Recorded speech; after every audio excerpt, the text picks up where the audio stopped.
It's the end of the month, and that can mean only one thing. It's time for a pickups video. Welcome back to the channel, I'm Jay, and today I've got a real plethora of games from a variety of eras across multiple generations of consoles, going from the 90s to the very modern day. So let's spin the logo and get straight into those pickups.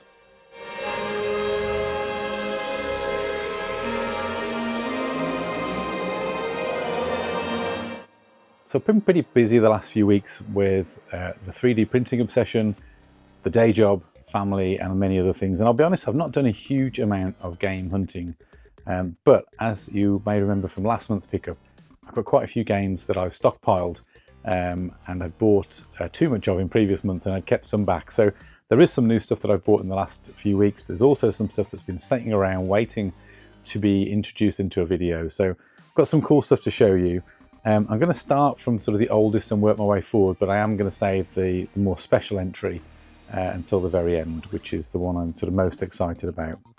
Like I said, real mixed bag here of things, so no particular theme, but some interesting stuff nonetheless, and perhaps some stuff that'll bring back memories. So let's kick off with cartridge only pickup here. This was actually being discarded by someone on a Discord group that I'm part of. Thank you to the Ghetto Gang. There's a few entries here, and that is Donald Duck's Quack Shop, which I don't think I ever played back in the day, but I had fond memories of a lot of the Disney games, and the 16-bit era for Disney was a really solid collection of games. This one is typical side-scroller. You play Donald Duck on an adventure, I think looking for treasure. It's very Indiana Jones-esque, as you're probably seeing now from the footage over the top. I've never played it, so I look forward to putting this in at some point. Maybe this will feature in a future retro quest as I duck in and explore it. But yeah, really happy to add that one to the collection. Really do like kind of Disney games back in that era. Then I picked up a couple of PS1 games, and I've said before that I came to the PS1 quite late in its life cycle. So there were a number of these franchises that didn't really resonate with me, but I played them at friends' houses, and when these two games were made available, I just thought, wow, those are titles that they hold no value, hands up, but they have nostalgia. Like, they remind me of a specific friend from school. His name's AJ, and he had the PS1, and he had these games, and whenever I got to experience them, that was where I played them, before I eventually got a PS1 of my own. But even then, these weren't franchises that I pursued. So the first of those, so again, PS1 is this. It's Cool Boarders 2.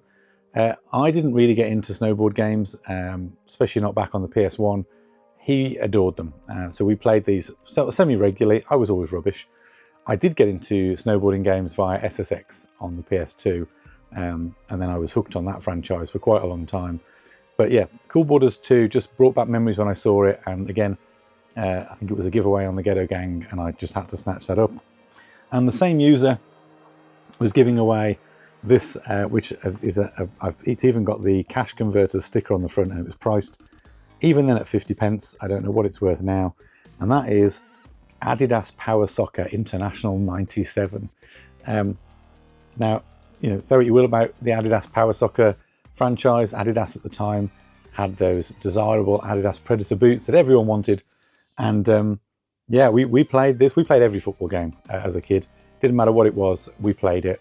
And I think actually Callum over at the Ghetto Gang's most recent video was revisiting the Master League on PES, and what a time that was. But before the Master League, we had these franchise games, and Adidas Power Soccer was one of them. And again, we played this one semi-regularly at my friend's house. I don't have the fondest memories of it as a game, but like I said, football games of that era were a bit clunky anyway, but they were simple, and you enjoyed them for what they were. So nice to add that one to the collection. And when I bought these two in, I did take a picture and send them to my friend, and just said, literally saw these and thought of you, which was really nice. Then we've got a couple of pickups that my friend Mary, who I've talked about on the channel before, picked up from car boot sales. First one, again, is a franchise that I hadn't played. It's not in the best condition from a case perspective, but it is complete, I think. In fact, the case is quite shocking condition-wise, actually. It is complete, and that is on the Dreamcast. Now, these cases, we know, prone to breaking. It's Fighting Force 2. Now, let me know in the comments if this is any good or not. Again, I've never played it. Could be another interesting one for a retro quest in the future, or maybe a live stream perhaps. That could be interesting too. It says here, you are a prototype soldier clone created to survive any fight without conscience.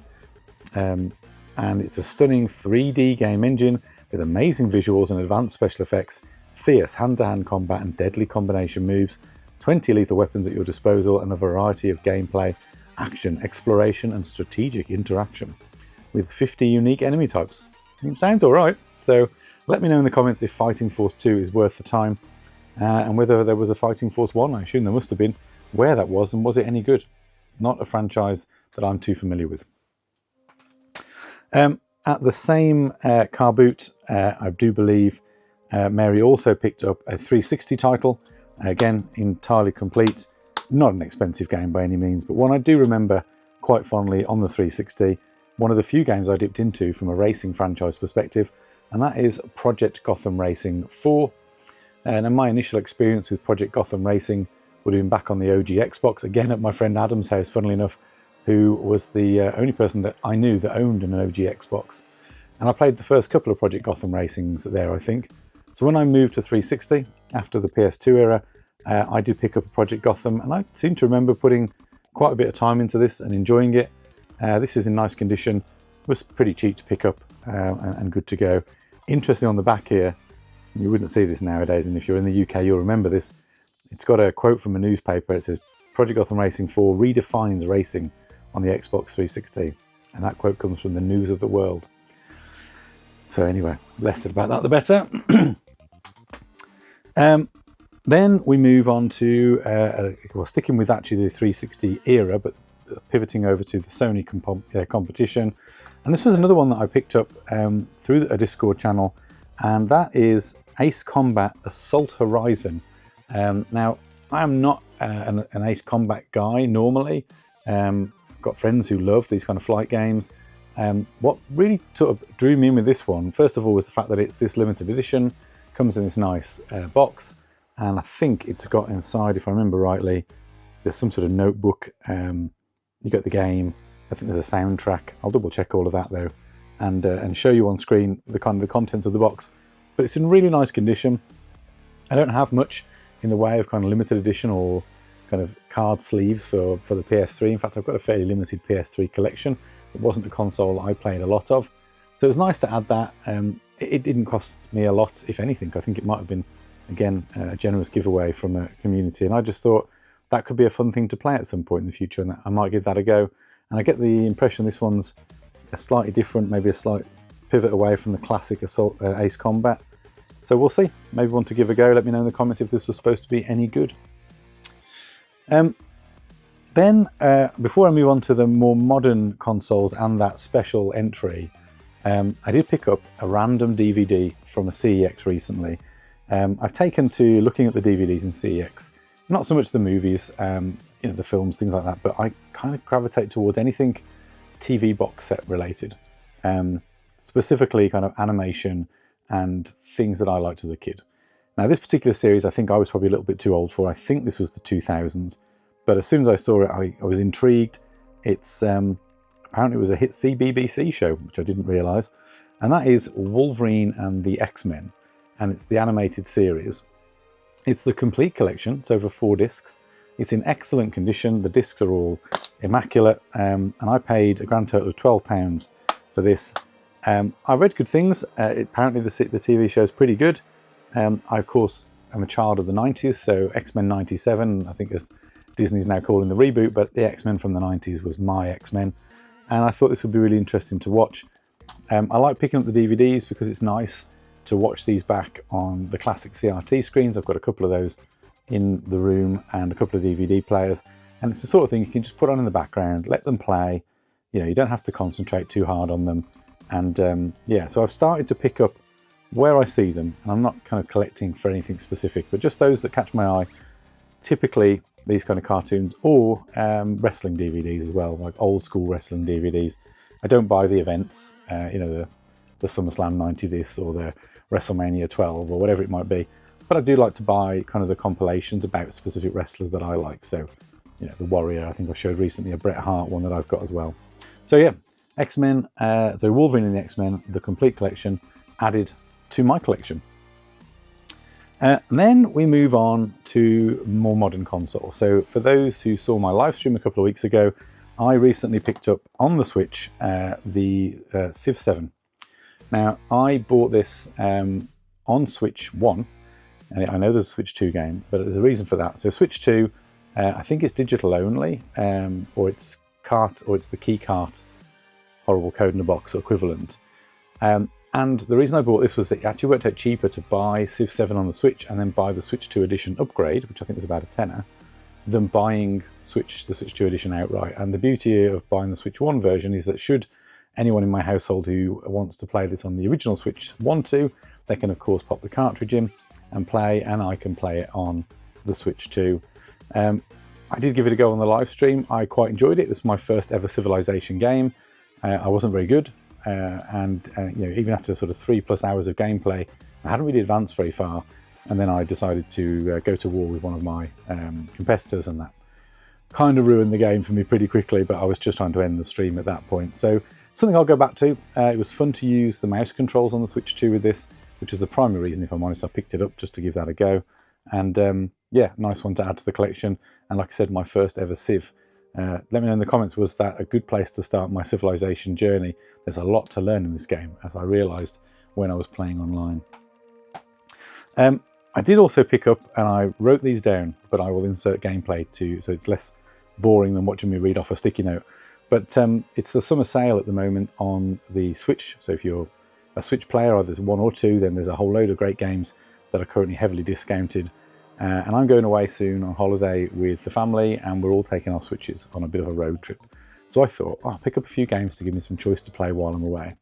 I know what'll happen. I probably won't play any of these, but that's just that's the way things go, and I'll end up playing something different. But I picked up a few bargains. So first of all, I bought for, I don't know, 3rd or 4th time now, Burnout Paradise, the complete collection. So it was down to £3 and some change. I can't remember the exact price. But I thought that was just an absolute steal for a game that I think works really well for a pick up and play. It's the game you can kind of jump into, have a bit of a race around, do a couple of races, find a couple of billboards to break through, and then put it down. Pretty effortless, doesn't require a huge amount of thought. I do have the remaster, I think, on PlayStation 4, potentially, digital again, and I own the original on the 360, which is where I owned it right back in the day. So a nice addition. I also bought, and I own this one already on the 360 as well, Red Dead Redemption. Now, I, hands up, have never played Red Dead Redemption. I did buy Red Dead Redemption 2 and start it, managed about 2 hours and put it down, and another game I want to go back to and properly get into. But I decided to buy Red Dead Redemption because I thought it was, again, a really good game for handheld, pick up, play, chip away at, kind of work my way through the story over time. And it's the complete edition, so it also includes the Undead Nightmare, which I always thought looked like more fun than the main game to me personally, as an outsider looking in back in the day. That, I think, was probably the priciest of all these games. That was about £23, I think. But again, I did look at physical. I contemplated that. It's about £30, and I just thought, I already own it physically on other consoles, so I'll go for digital for the convenience this time. I also bought for the second time digitally, and I haven't started this on the PS5. And you might shout at me for saying, why have you bought it on the Switch as well? It's surely better on the PS5, but it comes back again to portability. I bought Prince of Persia. I think it's the Lost Crown. It's the new, or the most recent side-scrolling roguelike. So I've bought that. Again, it was really well reviewed. It was reasonably heavily discounted. Not as cheap as Argos have been selling it for recently, but if you've been trying to get hold of the physical copy for, I think it was like £7 or something stupid, Argos had it listed for. I can't find it anywhere. They've never had it in stock. So I just decided, again, digital. I think I paid about £12 or £13 for this and added it to the list. And then I did another racing game, which was Need for Speed Hot Pursuit Remaster. I picked this one up again. I think it was £3 or £4. It wasn't a lot of money. Well reviewed. Not a game that I played back when it was originally released. I think I might have dabbled with the remaster on something like Game Pass at some point. But I picked that up. And then the final game on the summer sale, digital only, that I bought was Bulletstorm Duke Edition. Now again, I owned Bulletstorm physically back on the 360 when it was released. It was a couple of pounds again. I just thought that could be a bit of fun.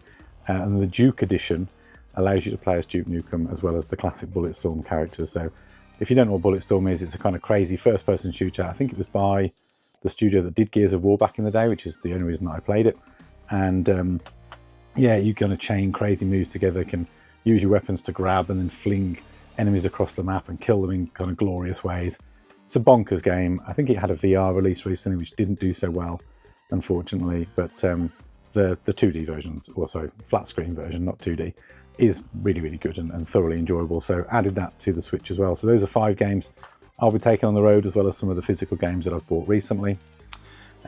And then on the subject of the Switch, there were 2 additions to our Switch 2 collection. So the first one was hardware. So you might have seen this on one of my shorts recently, which was the Switch 2 camera. So when I bought my Switch 2, I bought the third-party Ori, I think it was Ori, Piranha Plant camera, which was unfortunately only 480p. Very good from a novelty point of view, but not the most practical for what the camera is meant to be used for. These were £50 brand new, or still are £50 brand new. I paid, what did I pay? £25, I think it was, on eBay, which is kind of surprising because it was brand new. You know, again, completely sealed in box, had never been touched. Probably not a good sign for this as an accessory. And I think by all accounts, it's not all that useful. So we've had fun with it. You know, Mario Kart World, it allows you to put your faces on your drivers, and when you're driving around the track together, you can see each other and you can see the reactions. And apparently it's got a similar function when you use it online with the game chat.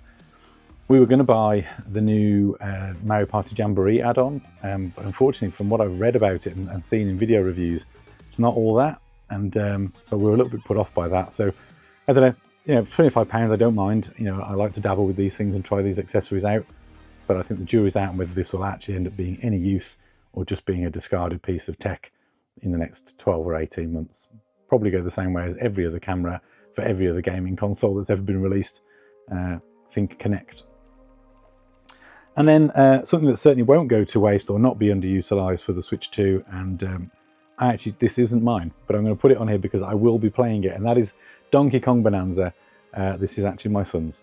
So he had a Switch 2 for his birthday, and he has purchased this with his money. But I will be playing this at some point. I'll probably play it on stream. Again, heard fantastic things. The reviews for this are incredible. So very keen to play that and give it a go. He's loving it so far. It looks a lot of fun from what I've seen, but I haven't started my own playthrough yet. So keep an eye out for that stream at some point in the future. That's everything apart from my final item. And the final item is probably the most exciting one for me. I've been waiting to show this one for a while. Everybody knows, who's been watching my channel for a while, that I am a Metal Gear Solid fan. That is my franchise. That's my go-to. So I'm always looking for opportunities to add Metal Gear things to the collection. So every so often, I'll go on eBay and I'll do a cursory search and I'll look for things. And I hadn't come across this one before. It's not entirely unique. You can buy these fairly readily on eBay if you want to. They are imported because they're a Japanese-only release. And it's this. So let me just hold it up and get the title right. It is the Metal Gear Solid 20th Anniversary Metal Gear Solid Collection. And it goes from 1987 to 2007. Now, I will pivot over to some footage of me opening this thing up. But first of all, look at that kind of glorious silver box there, really showing itself off. And that looks for embossed tag there that's got the Anniversary Collection title on. It does normally have a sleeve around it. I have got the sleeve. I think it was partially damaged on the one that I bought, so it's just inside the box to keep it protected, really. But in here, you have got a number of games from the Metal Gear collection, going right back to the early days. So you've got Metal Gear Solid 1, the 2-disc edition from the PS1, Metal Gear Solid 2 Sons of Liberty on the PS2, as well as the document of Metal Gear Solid 2, which was the documentary DVD that came with it. Metal Gear Solid 3 Snake Eater on the PS2, as well as Metal Gear Solid and Metal Gear Solid 2 Solid Snake, sorry, Metal Gear and Metal Gear 2 Solid Snake, let me get that right, which were the NES games, both ported to a single PS2 disc, and that's in there as well. You also get in there the PSP Metal Gear Solid Portable Ops, and then Metal Gear Solid The Saga, which is a special DVD video.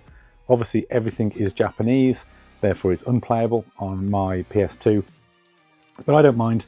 That's not why I bought it. I just think that the boxes inside, the way it's presented, it's just a really fun kind of way to showcase a legacy of games which I absolutely adore. So for me, it'll have pride of place on the shelf. I will find somewhere to fit it in amongst all of the Metal Gear Solid stuff that I've already got. But it's a really nice one to kind of look at. And I think, unfortunately, for us, but given that Hideo Kojima is, of course, Japanese and the franchise was really popular in Japan as well, they just seem to have got some really cool collector's edition stuff over the years that has never made it, at least as far as Europe, which is always a shame. But it's nice to be able to import these pieces. I don't need any of the content in here to play. I've got all of those games already, all the DVDs and the PSP games, etc. So there's no need for me to be able to play it. It is purely to have these additional pieces in the collection and to be able to kind of look at the way they're presented, the artwork, the things that they've done to showcase the franchise over the years. So I don't know how many different Metal Gear collections I've got at this point over generations. HD remakes, you know, there's a PS3 one I've got. I think I've got the new one on the, did I buy the Switch? I think I bought PS5. I've got stuff on the PS4 as well. You know, all over the place really, but can you ever have enough Metal Gear Solid? I don't think so. So really happy to add that one to the collection.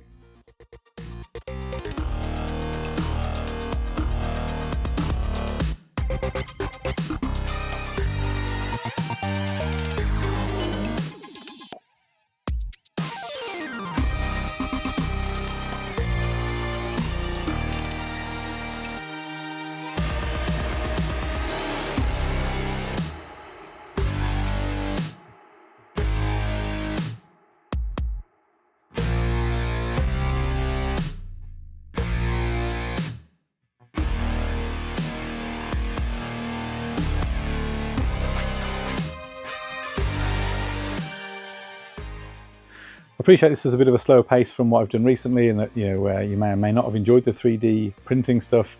Some of you might have noticed over my shoulder there is another addition to the Billy bookcase, which is a Grand Theft Auto 3D printed kind of sign. It is meant to be a light box, so it's about 1 inch or so deep. I haven't bothered putting lights in it. I think it looks perfectly good and pretty cool just as it is, and fits really neatly into the Billies, which I'm really pleased with as well. So got more projects on the go. There is a 3D printing project which I hope to have done and be able to show you. It's a bit more in depth than the stuff I've done recently and involves a lot of sanding and some painting and other bits and pieces. That's coming later this month, all being well, as well as a variety of other bits and pieces and content that I've got on the way. But yeah, so I hope you enjoyed today's video, something a little more relaxed and a bit more in line with previous collecting videos. Let me know in the comments down below which was your favourite piece, or anything here that really took your eye, anything I need to know about these pieces that I didn't really know before. Love to kind of read those comments, and I learn so much from the feedback that I get and the comments that people share. Like and subscribe if you haven't already. Of course, that's always the request, try and help the channel grow. If you're not already subscribed, then please do. We're picking up pace, and hopefully we can continue increasing those subscriber numbers and growing the channel as we have been for the last few months. Otherwise, I'll leave you there. Have a fantastic week, everyone, and I'll see you next week. Thanks very much.